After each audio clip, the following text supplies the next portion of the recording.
अधिकारियों की मौत, आईआरजीसी के खुफिया चीफ और उनके डेप्यूटी की मौत, खुफिया ऑफिसर मोहसिन वागेरी भी मारे गए। ये इतने बड़े बड़े कमांडर्स को मार डालना, लेकिन जो मेन है वो तो खामेनेई माना जा रहा है। देखिए, जो ये कमांडर्स हैं, एयर डिफेंस चीफ को मार दिया, इंटेलिजेंस चीफ को मार दिया, आईआरजीसी के चीफ को मार दिया, तो तीन उनके मेन इंस्ट्रूमेंट्स ऑफ पावर हैं, वो चले गए। न्यूक्लियर साइंटिस्ट को मार दिया। और ये बंकर बता रहे थे, गौरव ने याद दिला दिया, GBU 57 है बॉम्ब जो जाके नीचे तक मार सकता है। उसकी दो स्टेज की है।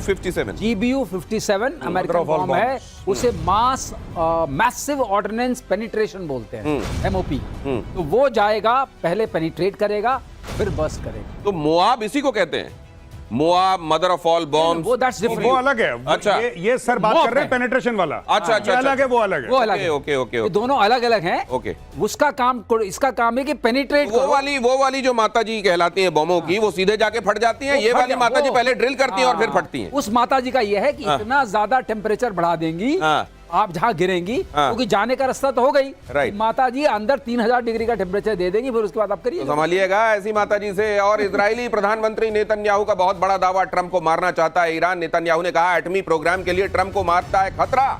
ईरान की नजर में ट्रंप सबसे बड़े दुश्मन। नेतन्याहू ने खुद को ट्रंप का जूनियर पार्टनर बताया। कहा कि लिस्ट में नाम तो मेरा भी है, लेकिन सबसे ऊपर ट्रंप लिखे हुए हैं भाई उनके पास जो लिस्ट है। बिल्कुल नहीं, बिल्कुल ठीक है। और इसमें एक और बात मैं बता दूं आपको कि इसके ऊपर देखिए ट्रंप का क्या कहना है इसके ऊपर।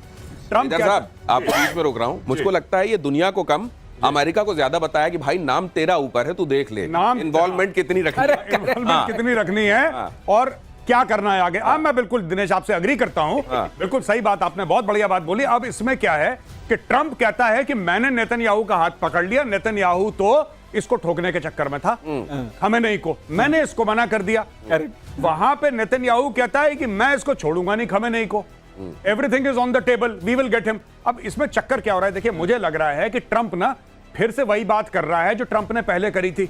ऑपरेशन राइजिंग लायन के पहले ट्रंप क्या कह रहा था कि चलो ओमान में बैठते हैं स्टीव विटकॉफ के साथ और हम लोग बातचीत करते हैं। देखो, तुम भी अच्छे बच्चे, हम भी अच्छे बच्चे, लड़ाई कोई नहीं करेगा, धक्का मुक्की कोई नहीं करेगा, सब लोग आओ बैठो, बातचीत करते हैं। चलो बातचीत करते हैं। संडे को टॉक्स होने वाली थी, संडे को, बीता संडे टॉक्स होने वाली थी। फ्राइडे की रात को ये करते करते अटैक कर दिया। पूरी उसकी मिलिट्री लीडरशिप उड़ा दी, एयर डिफेंस उड़ा दिया उसका। आज की तारीख में आपको पता है इजराइल क्या बोल रहा है?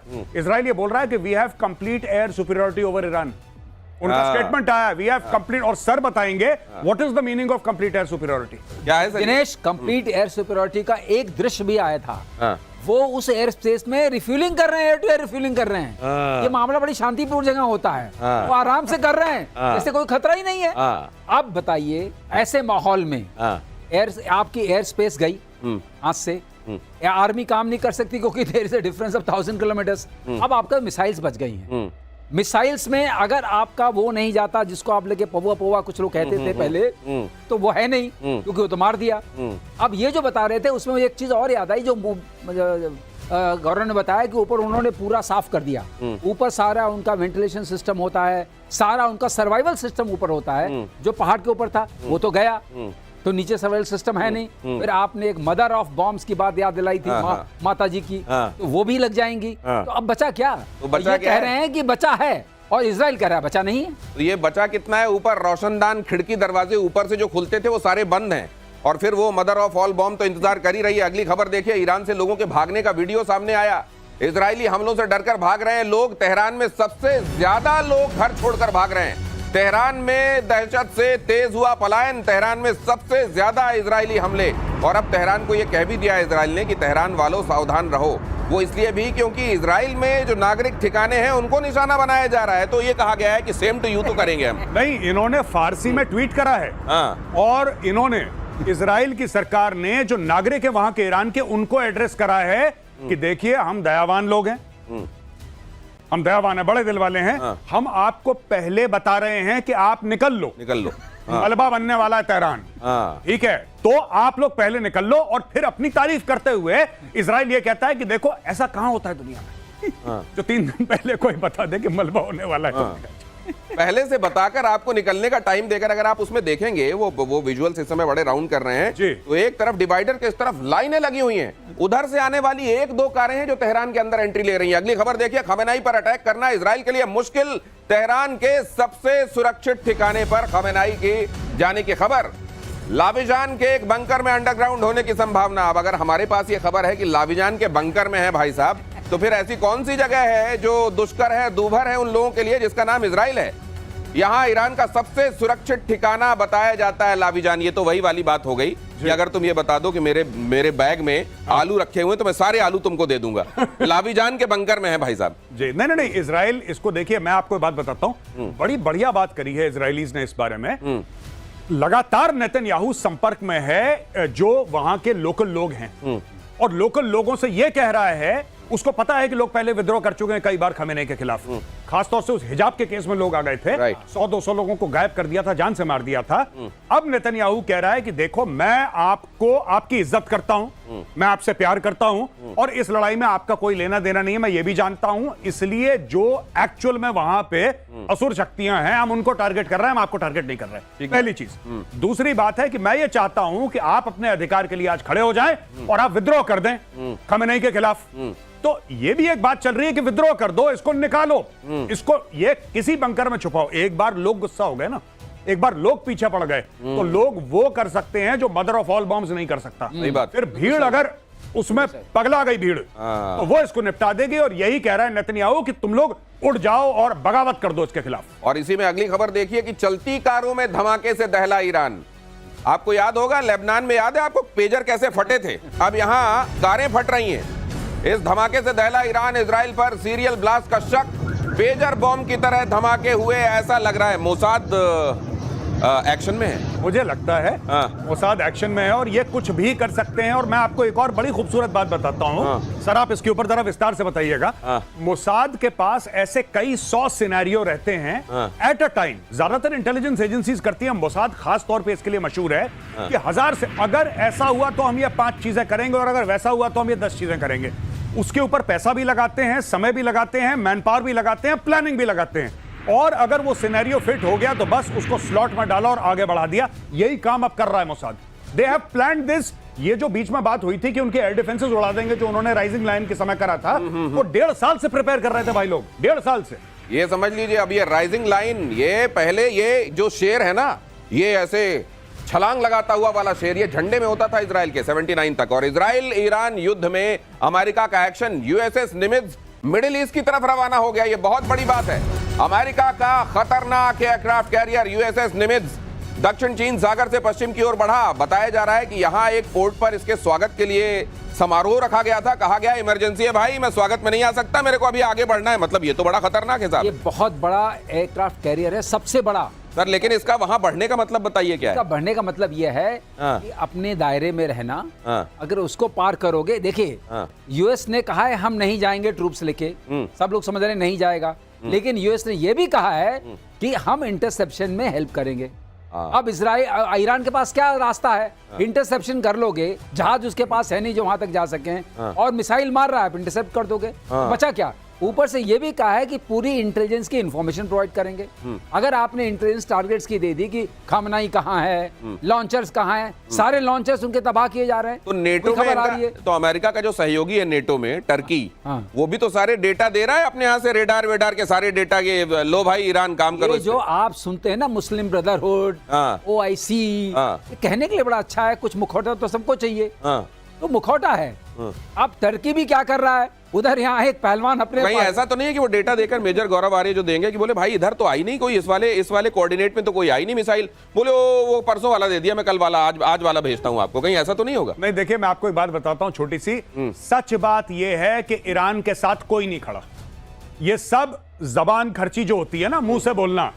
चाइना ने भी बोल दिया कि तुम हमारे दोस्त हो और हम तुम्हारे साथ खड़े हैं। रूस ने भी दूर से कोई घंटी हिला दी। कौन सा ऐसा देश है जो कह रहा है कि हम एयरक्राफ्ट कैरियर या हम डिस्ट्रॉयर या हम फ्रिगेट या हम मिसाइल बोट भेज रहे हैं ईरान की सपोर्ट में? एक ने नहीं बोला। दूसरी चीज, किसने बोला कि हम ईरान को हथियार दे रहे हैं? खुल के कोई नहीं बोल रहा। चाइना दे रहा होगा, रशिया दे रहा होगा, खुल के कोई नहीं बोल रहा। लेकिन इजराइल के लिए सऊदी अरब भी खड़ा है जॉर्डन भी खड़ा है, अमेरिका भी खड़ा है, यूके ने अपनी फोर्सेस को, अपने यूरो फाइटर्स को, यूके ने अपने यूरो फाइटर्स को एक्टिव कर दिया, वहां पे अपनी स्पेशल फोर्सेस को एक्टिव कर दिया यूके ने, यूएस है। तो दुनिया भर के, देखिए बात यह है ना कि या हो मुस्लिम या नॉन मुस्लिम, ईरान से सब परेशान है।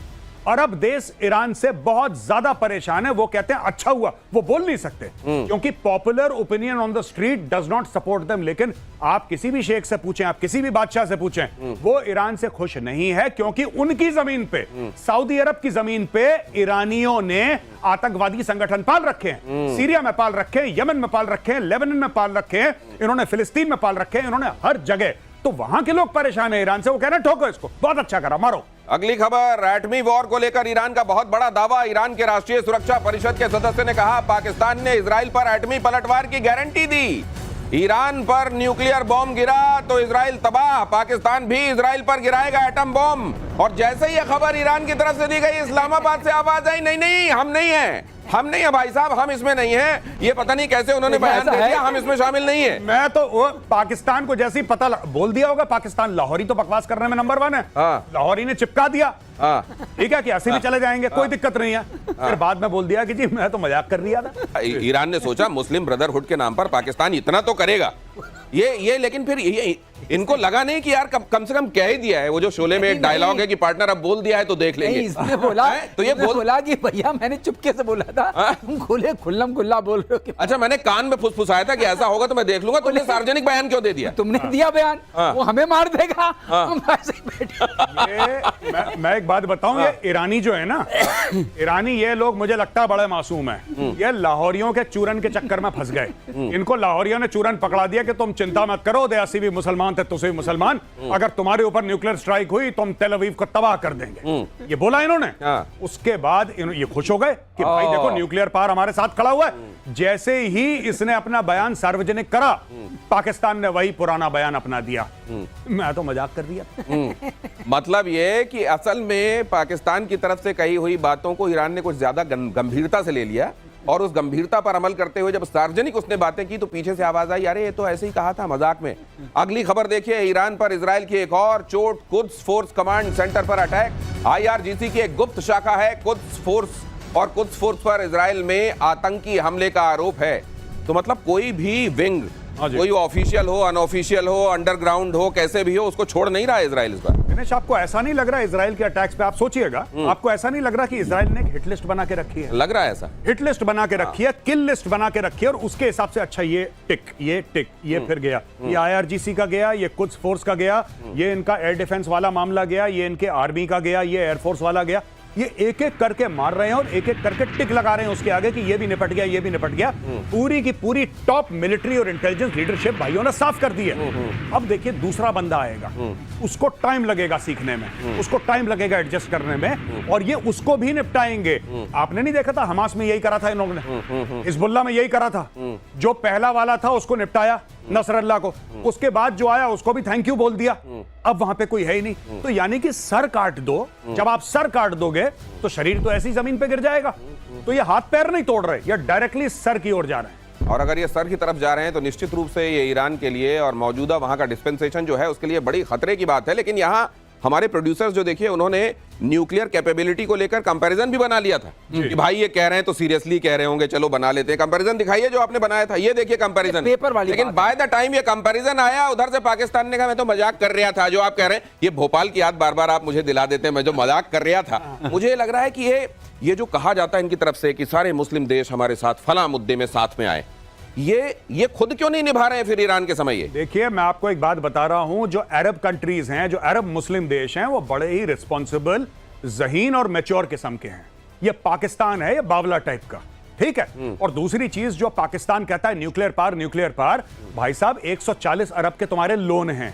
मैं पाकिस्तानियों से पूछना चाहता हूं, जो गोरा तुम्हें बड़े बड़े चेक काट के देता है, आज 5 अरब ले लो, कल 10 अरब ले लो, उसके एवज में गोरे ने तुम्हारी सरकार से क्या लिया है? मैं आज यह दावा करता हूं आपके शो में दिनेश कि इनकी हिम्मत नहीं है, ना इनके पास वो अथॉरिटी है कि अपनी न्यूक्लियर चला दें, क्योंकि इन्होंने सब कुछ गिरवी रखा है। क्यों इनको वर्ल्ड बैंक पैसा दे रहा है? मुझे तो दूसरी बात लग रही है मेजर गौरव आर्य जी। वो कई लोगों की शादी होती है ना, तो अपने दोस्तों से गाड़ी ले लेते हैं कि भाई वो विदा कराने के लिए दे देना, फूल वूल लगा के ले जाएंगे, इनको ये लगेगा हमारे घर की गाड़ी है जी। अब इन्होंने कह तो दिया क्यों न्यूक्लियर पाकिस्तान मार देगा। पाकिस्तान कह रहा है मेरे पास है कहां, ये तो मैंने हवा बनाई हुई थी, मैं कहां से मारूं? ये हम पहले ही कह चुके हैं कि अब कुछ है नहीं, और जो था उसका कंट्रोल तो किसी और के पास है। और दूसरी बात, मिडिल ईस्ट में 8 देशों में यूएस की बेसेस हैं, बहरीन में तो 5th फ्लीट है। ये क्या करेंगे? ये ऐसे कुछ नहीं, कोई ब्रदरहुड वगैरह। ये तो आप ये कह रहे हैं कि इन्होंने कह दिया होगा, ईरान को कह दिया होगा तुम चिंता मत करो, ऐसी स्थिति आई तो मैं तैयार हूं, मेरे पास न्यूक्लियर भी है। और जब तक ये बात उन्होंने सुनी, उन्होंने सार्वजनिक बात की, इन्होंने जैसे ही सुना तो पाकिस्तान के पास अमेरिका से फोन आया, वो तेरे पास है क्या, तेरी हवा बना दी है, उतनी हवा में खुश रहे, इस हवा को इतना क्यों उड़ा रहा है कि साला उसमें मेरी पोल खुल जाए, क्या ऐसा हो सकता है? ये भी हो सकता है। और जो गौरव हमेशा कहते हैं, बोले कटोरे वाली बात, बोले मैं तो कटोरा घूम रहा हूं। ये अगली खबर देखिए, इजराइल के कई शहरों पर ईरान का हमला, तेल अवीव से लेकर हाइफा तक बमबारी की इजराइल के डिफेंस सिस्टम को ईरान ने किया पार। अब ये इजराइल का जो डिफेंस सिस्टम है, इसको लेकर भी सर आपसे बात करूंगा मैं। ये multi layer defence system, Iron Dome तक जिसको कहा जाता है, फिर उसके बाद इनके पास दूसरे सिस्टम्स भी हैं जो अलग अलग जगहों पर काम कर रहे हैं। फिर ये इतना लीकेज, मतलब ये बात जो कही जाती है ईरान को लेके कि वाकई उनके पास मिसाइलों का बहुत बड़ा जखीरा सही है। जखीरा सही है। इसमें एक मिसाइल इनकी बहुत जबरदस्त है, वो माननी पड़ेगी, वो इनकी नहीं है लेकिन इनके पास है। तो किसने दी है? वो खिबार शिकान है। खिबार शिकान, थोड़ा अरबी वाला शब्द है, थोड़ा शिकान। वो हाइपरसोनिक मिसाइल, अच्छा, कार्बन कंपोजिट से बनी है। उसका आरसीएस बहुत थोड़ा है। कार्बन कंपोजिट से मतलब जो आपके जैसे जहाज बनते हैं, अच्छा, ओके, अच्छा, जो हल्के होते हैं और बहुत अच्छा, मजबूत होते हैं, अच्छा, वो रडार में उसका इतना रिफ्लेक्शन नहीं आता है। अच्छा। और